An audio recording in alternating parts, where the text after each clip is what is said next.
Hola, muy buenas. Este viernes no solo nos visita Fran, sino que lo hace con su espacio de Conoces a, donde nos acercamos a un personaje político algo desconocido, pero que consideramos interesante. Hoy viajaremos a la Cataluña de finales del siglo XIX y os aproximaremos, para quienes no la conozcáis, la Setmana Trágica. Hoy en Simple Política, ¿conoces a Francesc Ferrer y Guardia? Comenzamos.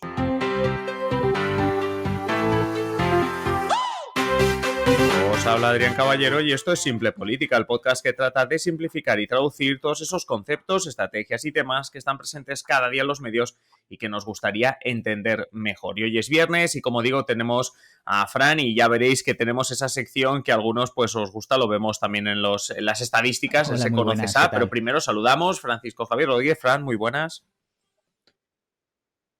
Pues muy bien, hoy dentro de esta sección de los viernes histórica tenemos una mini sección dentro de la sección que es este Conoces a, donde intentamos siempre traer alguna figura, sea pues más curiosa, más eso, o más importante a nivel con peso político o no, pero que tratamos de conocer y que en esta semana, como decía en la introducción, nos traslada a la Cataluña de finales del siglo XIX, porque vamos a tratar de conocer mejor a Francesc Ferrer i Guàrdia, un pedagogo catalán, un libre pensador que fue fusilado en octubre de 1909 como inductor de unos hechos pues bastante graves en la historia reciente de Barcelona, hace apenas un siglo y un poquito más, la llamada Setmana Trágica, la Semana Trágica, una protesta social que me parece súper interesante que comentemos, y lo haremos a Sí, través de correcto. este Mira, Francesc Ferrer Ferrer y i Guardia Guàrdia, ¿verdad, es un Fran? personaje relativamente poco conocido entre el gran público, pero digamos que una trascendencia muy relevante, ¿no? Fue acusado de instigar la Setmana Trágica de Barcelona, Semana Trágica de Barcelona, que en 1909, ese verano, pues mantuvo durante unos días, una semana aproximadamente, pues la ciudad bloqueada. Se quemaron edificios, conventos, monasterios, equipamiento, bueno, fue en protesta un poco por todo el chup-chup del movimiento obrero, ¿no? que había en la Barcelona de aquellos años, y también en protesta por las levas, ¿no? de los chavales que jóvenes que enviaban a combatir en la guerra de Marruecos, que como vimos pues no acabó muy bien para España en el año 21 con el desastre anual. Lo hemos hablado en alguna ocasión en este podcast, hablaremos más adelante de esto. La cuestión es que Ferrer Guardia fue acusado de instigar esta semana trágica y fusilado por ello. Una decisión que provocó protestas en todo el mundo y dio pie, de hecho, a la caída del gobierno de la época, presidido por Antonio Maura. Pero antes de llegar a esto, repasemos la trayectoria vital de Ferrer y Guardia.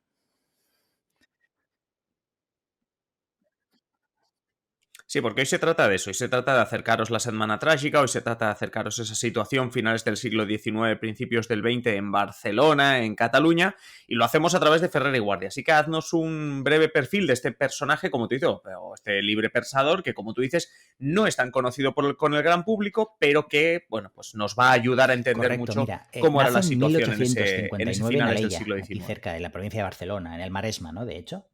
Es hijo de payeses acomodados, muy católicos y monárquicos, eso es importante, que envían a su hijo, a Ferrer y Guardia, a trabajar muy joven de aprendiz a Barcelona, ¿no?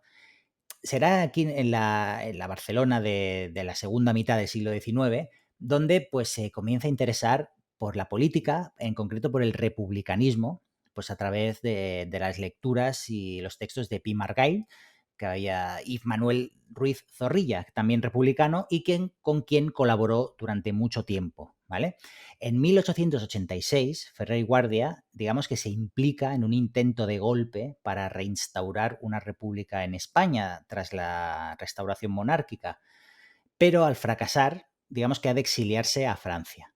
Y eso es importante porque una vez que sale al extranjero, empieza a interesarse ya no solo por el republicanismo que había aprendido aquí en la Barcelona de aquellos años, sino también por el anarquismo y en general el libre pensamiento, gracias a los contactos que Leopoldine Bonnard, que sería su segunda esposa, que era maestra librepensadora francesa, pues le ayudó a tener, y con quien recorre también Europa y aprende métodos educativos y pedagógicos novedosos que luego impartiría en España, porque a partir del año 1901 fundará en Barcelona la Escuela Moderna, con una línea pedagógica libertaria y muy novedosa, ¿vale?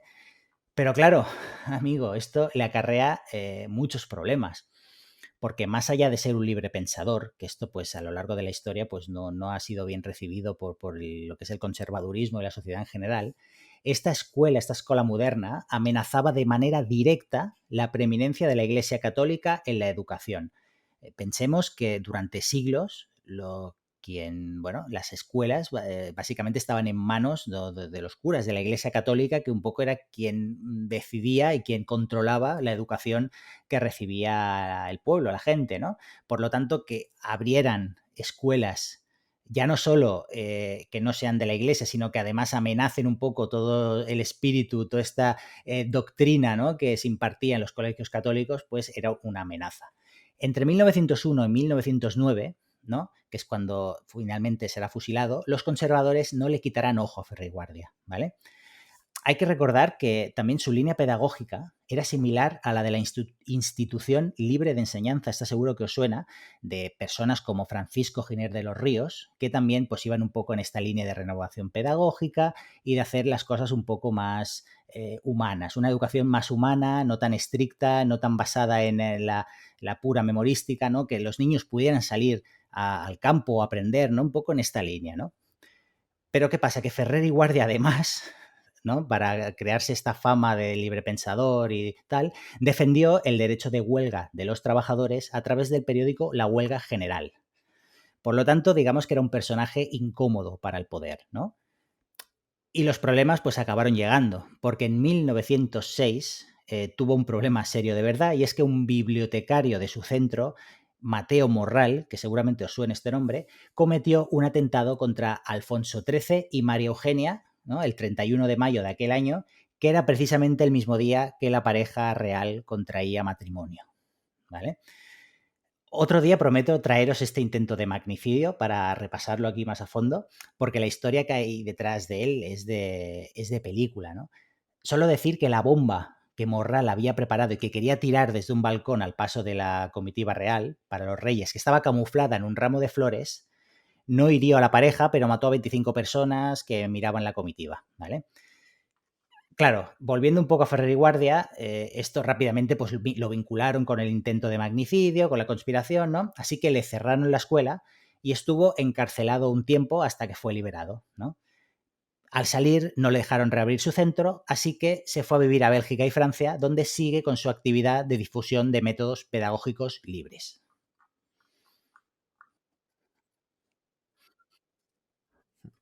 Pero estábamos diciendo que realmente, o sea, él se va, por lo que estás comentando, a vivir fuera, pero estamos diciendo que a él lo fusilan sobre todo por tener relación con la Setmana Trágica, una Setmana Trágica que sucede en 1909 en Barcelona. Es decir, ¿qué pasa? O sea, sabiendo que él en España no tiene futuro, ¿qué es lo que ocurre bueno, y ya aprovechando también, porque así ya nos cuentas un poquito más sobre la Semana Trágica, qué Mira, es lo que pasa para que Ferrer y es todo muy Guardia prosaico, ¿eh? acabe volviendo? En junio, de 1909, Ferrer vuelve a Barcelona para ver a su cuñada y su sobrina, que vivían en Montgat, que está también cerca de Barcelona, y que estaban enfermas. O sea, vuelve a Barcelona para ver a la familia. O sea, es una cosa tan...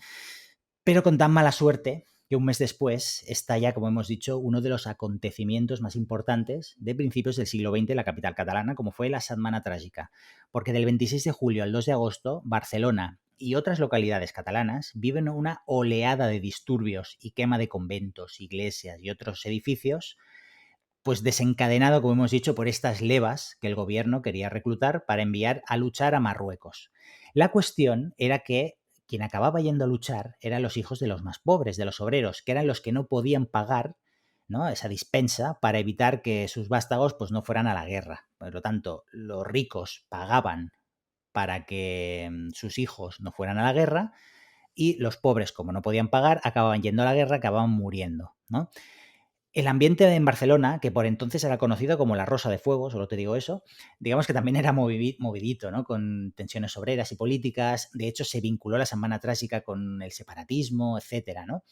Y todo esto, pues al final amenazaba el orden establecido, ¿no? Así que todo esto, pues estalló, toda esta amalgama de cuestiones durante esos días de verano que con tan mala fortuna cogieron a Ferrer y Guardia en Barcelona. Y decimos mala fortuna porque tras la revuelta, que fue finalmente controlada con la llegada de policías y soldados de otros lugares de España, de Valencia, etcétera, las autoridades y todo el abanico conservador rápidamente a quién fueron a señalar: a Ferrer y Guardia, anarquista, liberpensador, republicano, como el instigador de la revuelta, ¿no? Y pese a que seguramente entendía sus causas y compartía sus anhelos, los anhelos revolucionarios, ¿no? Ferrer y Guardia no tuvo nada que ver con los disturbios propiamente dicho, ¿no? Aún así, su relación con el caso Morral, recordemos, el que atentó contra los reyes que hemos hablado ahora y que era próximo a Ferrer, pues le pasó factura. En el juicio fue detenido y juzgado sin garantías. Esto lo primero, ¿no? Y acusado de ser quien lideraba los incendios. Hubo testimonios que decían que pues, el hombre era mayor, ya era mayor para la época, pero aún así estaba liderando la quema de conventos, etcétera. Bueno, una serie de testimonios, ¿no? Que no se ajustaban con la realidad.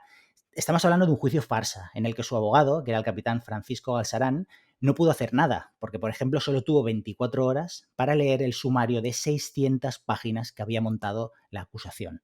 Imagínate, ¿no? Así que finalmente Ferrer y Guardia fue declarado culpable y condenado a muerte. Y sería fusilado 4 días después, un 13 de octubre de 1909, en el foso del castillo Montjuïc, que es un triste lugar donde también han sido ejecutadas muchas otras personas. Sin ir más lejos, el propio Lluís Companys, presidente de la Generalitat Republicana, un 15 de octubre, más o menos, de 1940, ¿vale?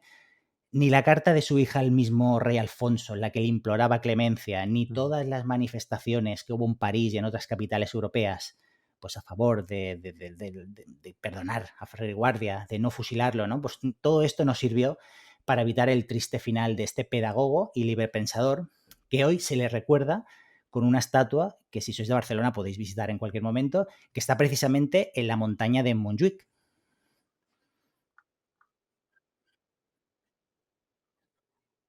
Sí, la verdad que en la Correcto, montaña Montjuïc se recuerdan a los dos. Lluís Companys, que tiene el Estadio Olímpico donde se celebró Barcelona 92, el Estadio Olímpic de Lluís Companys. Y como tú dices, también en Montjuïc que tenemos esa estatua, como tú dices, para recordar a este personaje que, claro, que supongo que de fuera de Cataluña pues se conoce menos. Y ahora también conocerán un poquito más, gracias a este episodio, también el tema de la Setmana Trágica, que realmente, ¿quién no lo ha estudiado aquí en Cataluña? ¿Quién no lo ha estudiado en el instituto? El tema de la Setmana Trágica y sobre todo los quintos, ¿no? Y las levas esas, como tú dices, de los pobres que no se podían permitir compensar económicamente el no ir a la guerra, pues al final acababan yendo a la guerra. Pues súper interesante, como estabas señalando, historia esto más bien de Cataluña o Barcelona, pero que realmente no deja de ser historia de eso, de finales del siglo XIX, principios del XX, aquí en España, con esa guerra de Marruecos al fondo, por decirlo así. Francisco Javier Rodríguez, Fran, muchísimas gracias. Te esperamos, como siempre, como cada semana, en la sesión de control y pues gracias, cada 15 días con otro nuevo episodio como este. Muchísimas gracias. Vosotros ya sabéis que si no pudisteis estar en directo en la sesión de control de ayer jueves, mañana sábado la tenéis en formato podcast y que si no, pues lo de siempre, que volvemos la semana que viene de lunes a viernes con más episodios. Os esperamos al otro lado con esos nuevos episodios y nada, un saludo y que paséis feliz fin de semana. Adiós.